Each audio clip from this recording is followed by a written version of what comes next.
రాష్ట్రంలోని పట్టణాలను ఆర్థిక ప్రగతికి చోదక శక్తులుగా మారుస్తూ రాష్ట్ర ప్రభుత్వం కీలక సంస్కరణలకు శ్రీకారం చుట్టింది. మున్సిపల్ పట్టణాభివృద్ధి శాఖ పరిధిలోని మున్సిపాలిటీలు, కార్పొరేషన్లు, పట్టణాభివృద్ధి సంస్థల్లో ప్రభుత్వ, ప్రైవేటు భాగస్వామ్యం ద్వారా ప్రాజెక్టులు వేగవంతం చేసేందుకు దేశంలోనే తొలిసారిగా పీపీపీ మార్గదర్శకాలు విడుదల చేసింది. రాష్ట్రంలోని పట్టణాల్లో మౌలిక సదుపాయాల కల్పనకు ప్రస్తుతం దాదాపు 45,000 కోట్ల నిధుల కొరత ఉంది.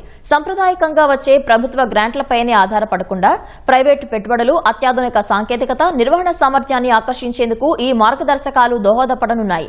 పీపీపీని ఏదో ఒక ప్రాజెక్టుకే పరిమితం చేయకుండా పట్టణాభివృద్ధిలో ఒక ప్రధాన సాధనంగా మార్చేలా మున్సిపల్ శాఖ పరిధిలో ఒక ప్రత్యేక అర్బన్ పీపీపీ యూనిట్ ఏర్పాటు చేయనున్నారు.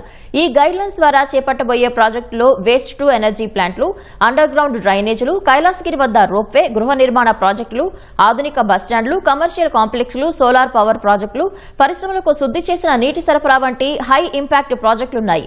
Amrit, PM Awas, urban challenge fund వంటి కేంద్ర ప్రభుత్వ పథకాలతో ఈ ప్రాజెక్టులను అనుసంధానించనున్నారు.